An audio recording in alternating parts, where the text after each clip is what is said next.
Hi, my name's Mike Hadlow. I'm the artistic director for the professional theatre company here in Nelson. That is a small part of what this whole thing is about.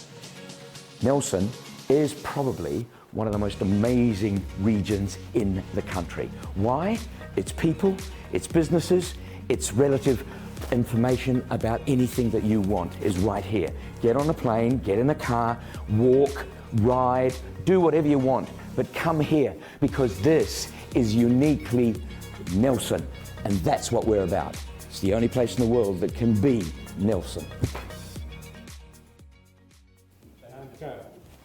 Acting, it's my life. It could be your life, but preferably not. We don't want too many of you. I'm just kidding. We are uniquely Nelson.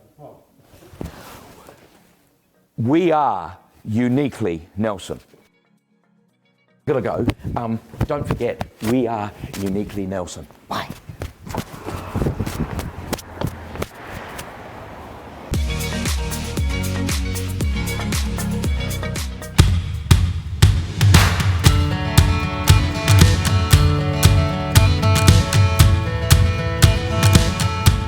Welcome to the Talk of the Town, proudly brought to you by Uniquely Nelson. I'm your host, Chris Butler, with Simon Duffy, General Manager of Uniquely Nelson. Today, we're coming to you from the lovely 8 Plates restaurant on Trafalgar Street.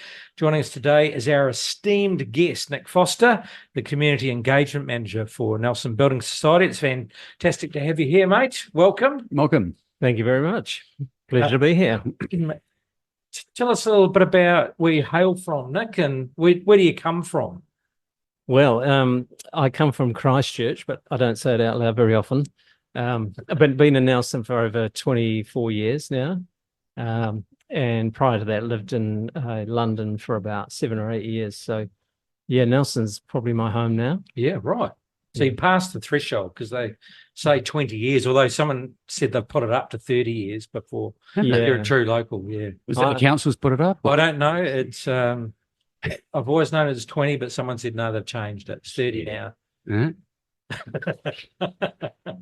No, tell us about your journey in establishing yourself here in Nelson. Did you come back from overseas to New Zealand and come to Nelson, or you had a holiday here as a child? Or? Yeah, so I used to come up here for holidays when I was in my 20s. Yep. Played cricket up here a few times. But basically I came up here to a Peter Siddell art course run by the NMIT in about 1999. Peter Siddell, really well-known New Zealand artist. He used to paint beautiful Auckland villas and vistas across Tamaki Makaurau. And I did a study with him for about 2 weeks, and then basically went back, was so inspired that I decided to come up and do the degree up here, which was at NMIT in 2000. So came up here and studied for 2 years and have been here ever since. So yeah, I mean, it was an amazing time back then. NMIT used to have some fantastic courses. They ran winter art courses. There was a lot of engagement outside of the general curriculum at the NMIT. Do you think that's changed over the years? The community? Yeah, I think they stopped those courses quite a while ago, and they've changed a little bit of focus. I mean, they've got a lot of challenges in that polytech sector. I think they're going to have another name change soon. So, but you know, we've got a world-class polytech here. I think we've got one of the best all-wooden arts buildings in the Southern Hemisphere. Jeremy Smith, I think, was the architect there. And it's a beautiful building. I don't know if you've ever been inside there. Yeah. It's fantastic. Yeah. So art's been, I guess, a little bit of a underrated gem in Nelson, hasn't it? Because, you know, when I was growing up here, the art scene was quite big. A lot of artists were moving and living here to practice art. I kind of feel that maybe it's disappeared a little bit off the radar compared to what it used to be, but it's definitely been a core of Nelson culture, hasn't it? Yeah, I mean, the art in its own place was a concept started by Anne Rush in the early 90s, and that was pretty much the formation of what was called the Arts Guide, the Nelson Arts Guide. And people, who were visiting the region could go and visit artists in their studios. And that was a fantastic premise. And that arts guide ran right through until 2015.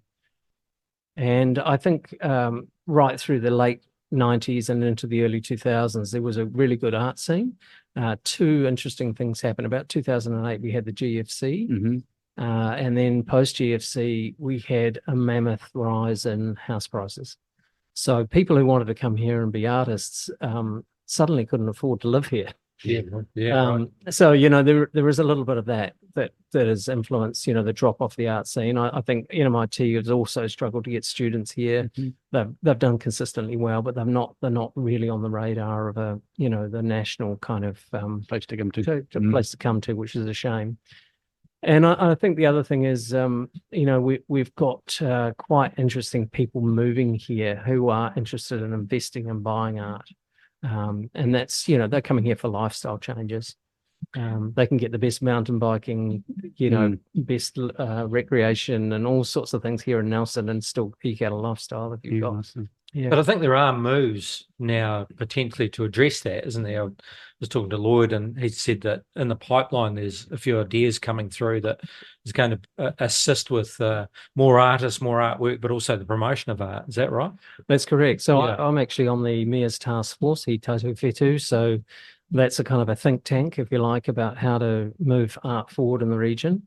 And Lloyd's absolutely right. There's going to be a new development agency here in Nelson eventually, which will be like the old arts marketing. I don't know if you Mhm. remember that back Yeah, in yeah, the early yeah. 2000s. Mm. So it'll be along those lines, and it'll have an advocacy piece and a promotion piece, and really a good location point for a lot of artists who are coming to the region or who are already in the region looking for opportunities. So there's an art strategy coming out of this forum or this. So there is a new art strategy. It was put together by Johnny O'Donnell and partners, and that is in play now. So a lot of those recommendations are dropping out of that arts policy, which is great. So And you yourself have had your own attempts of helping to promote artists in the region. The Arts Expo got pretty large there at one point, didn't it? Yeah, well, interestingly, we had the GFC in 2008, and a lot of people were doing quite well up until then, and especially in the South Island, we were massively impacted as an arts community by the 2011 earthquakes in Christchurch. I think about 20 galleries stopped operating overnight. So we had this kind of mental idea that we would have a big art expo at the Trafalgar Centre. We were only going to do it for 1 year and just, help the artists around the South Island. We had 90 artists come from around the South Island, and it ended up going for 8 years. Accidentally gave birth to a business, really. But it was incredible. So we had a lot of, really well-known New Zealand artists come, and it was a launching pad for some, new artists to get into galleries. So we had galleries come and shoulder tap people and go, hey, listen, we really want to be your representation for your artwork. So that was the pleasing part about it, was we gave people a jumping off point. Unfortunately, like many events in New Zealand, it got COVIDized. So we've had to hibernate that, in the current climate. Yeah. Nick, you're currently the community engagement manager for the Nelson Building Society. What attracted you, or what got you into that role? Because there's sort of art and then there's business. Yeah. So bankers, pretty much. It's interesting, the two of them. How do you see? Well, the NBS, Nelson Building Society, we're now called NBS. That's our brand. Was a kind of a community, old-fashioned financial institution that offered banking services. But one of the key tenets of their philosophy or their values was to give some of the profit back into the community. And they were looking for someone who had that sort of understanding of non-for-profits, social enterprises, charitable trusts, and someone who had a mix of ideas or understanding about how the sports, arts, community, environment, climate change, all those sort of things worked. So I had a background in running a non-for-profit. I was previously in Wellington City Council running their community recreation centre, so I had an understanding of the sports sector. And obviously, I've been a practicing artist for over 25 years. So I think they probably thought, well, this is a good fit for us. And, up front, I don't really offer any banking services or expertise. So you can't open a check account for me right now? So, No, okay. Absolutely not. And I can't even recommend anything. and that's not because I don't want to. No.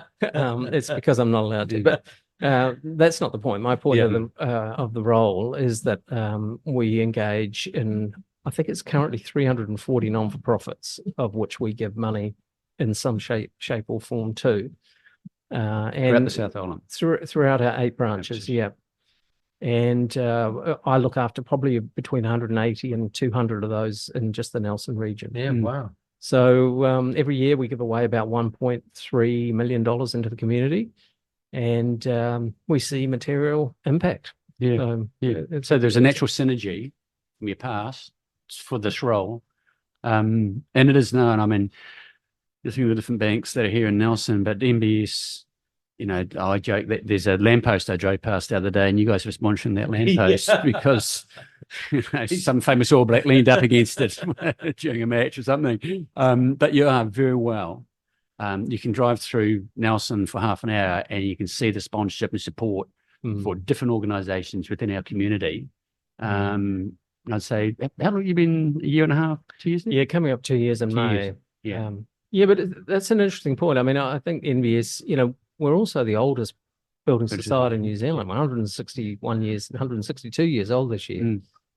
And, when you're around that long, your brand, should be recognizable.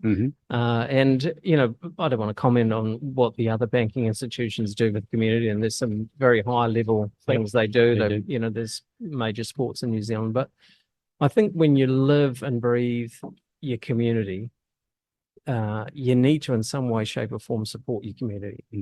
And you either do it financially, or you do it through volunteering, or you just show up and support things. We've got great festivals and things. You've got to show up and support them, and spin the wheels. Invest in things, and buy little things and buy local, and all those sorts of things. So I think it's just an extension of that, really. NBS understand that the community has needs, and there are some serious needs out there and shortfalls in some of the big institutions. If you think about the Helicopter Trust and the hospice, they are sniff of an oily rag. So if we can help in some way, shape, or form, then we will do. Yeah. I was going to say, within our organisation, Yuki Nelson, our role is very much about relationship and networking. And quite often I come across people in organisations throughout Nelson who speak very highly of you personally, and I've been blessed in the support financially or anything they need has always been 100%. Oh, that's very kind. Yeah, it's very kind. And that's true. I'm not just saying that. That is, people speak very highly of you in the MBS community. And I was going to say, apart from dealing with Simon Duffy, what's probably the most challenging role that you come across in your role? What are the challenges for you? Be careful. Very careful. Oh, I think obviously it's the need across a wide range of our community groups. People are doing it tough at the moment. I think 2024 is going to be a particularly tough year financially for some groups. And, there's a piece in there which is not only trying to achieve good things, but it's also trying to get people to come and help. Sometimes we'll get a non-for-profit come to us and they're just struggling to find someone to be their governance person or their auditor or their accountant. And, that's a real struggle for some organizations.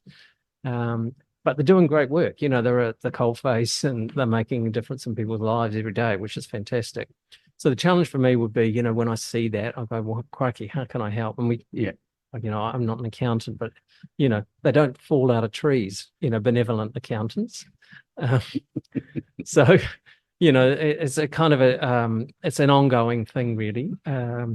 The other challenge, I think, would be, we've got some social dysfunction in some way, shape or form. I think post-COVID, there's still a lot of fear and a lot of apprehension to get back involved in community. I was very pleasantly surprised by the Arts Festival. We had a bit of a break this year. There was people back on the streets. It was fantastic to see. Well-attended events. That's just one example. I went to the Christmas market actually, and I think to be about 4,000 people wandering around Founders. So it was a really positive kind of turnaround.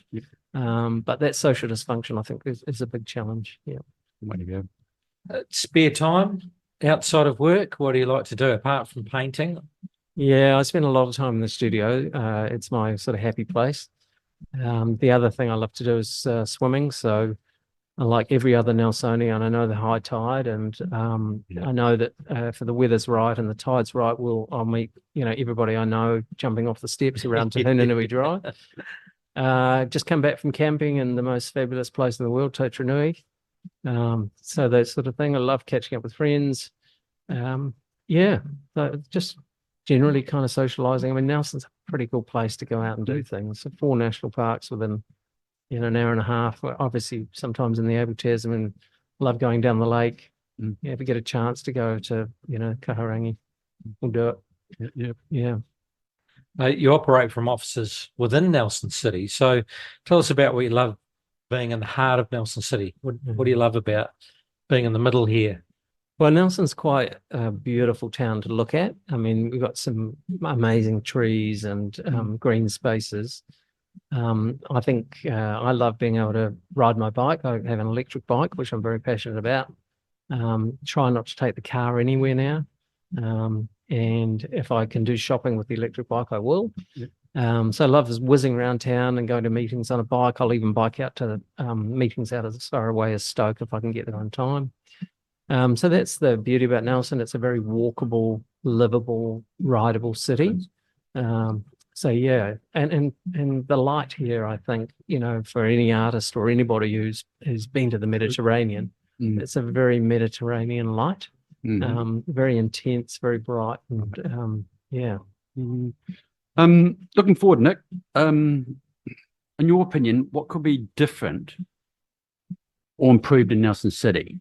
I'm not saying there's anything dysfunctional, but if you had a wish list and a vision, 5, 10, 15, 20 years for you and your family. It's a great question. We've just finished a whole series of workshops run by What If Whakatū, and there's some great things came out of there. But the things that resonated with me the most is, we've got to keep beautifying the city. I'd love to see, as part of any development, some sort of aesthetic requirement built in. So if you're building a building, you can't just put up a concrete building. It's got to have something interesting to it. And if you are putting up a concrete building, what is your planning around offsetting any emissions? And that can be done by, what are you going to grow on that building? Is it going to have a rooftop full of gardens or whatever? Water, I'd love to see that sort of thing be brought into it. I went out for lunch the other day and I was looking for somewhere green to sit, and I ended up sitting in the old bank square between the post office, the Kiwi Bank actually, and Buxton.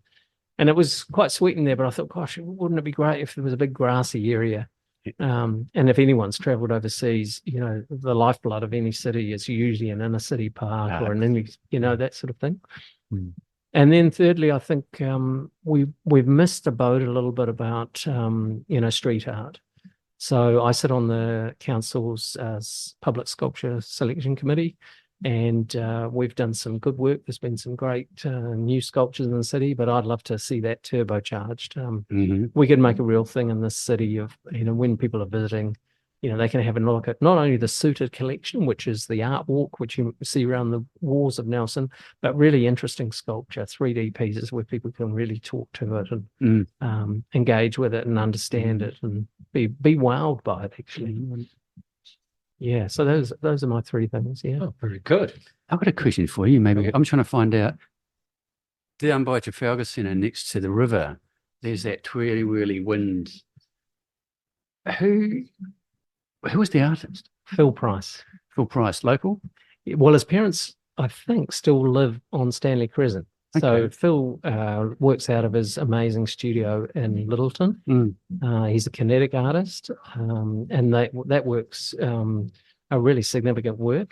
And it's a beautiful one. A lot of people call it the Mickey Mouse ears or, the pebbles on sticks or whatever. But it is a beautiful little work. And his works are renowned. He's got works in Wellington. He's got works all over the place. The reason I asked you that, I would have had half a dozen people over summer going, have spoken of that. Why don't we bring it in and put it between the House of Travel and the museum, right, a centerpiece in town? and I assume it was put down there on working with the council. But would be the question of wind tunnel will keep the thing moving? Because Yeah, a good kinetic sculpture doesn't need much wind at all. Yes. It's a pretty good wind loading down there. It's Mm. it's near the river, so you always get good wind loading down through those Yeah. parts of the town. I just addressing that, the public art sculpture piece, it's quite a complex set of circumstances to get a public art piece up. I mean, we've Mm. got 8 iwi here that whakapapa to this region. Yes.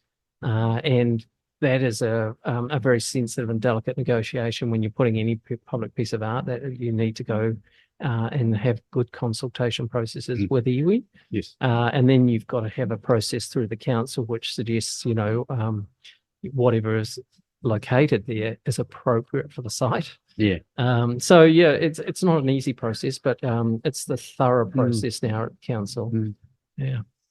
Very good. Good. Hey, Nick, thank you very much for coming in, mate. It's great to have you in and hear about your background and of course your artistic background in Nelson and what the artists bring to this fair city, and of course your incredible role with the community engagement manager with Nelson Building Society, and that must be a very satisfying position to be in, especially when you can help others out. So yeah, it's a really rewarding role. I mean, I'm a passionate Nelsonian.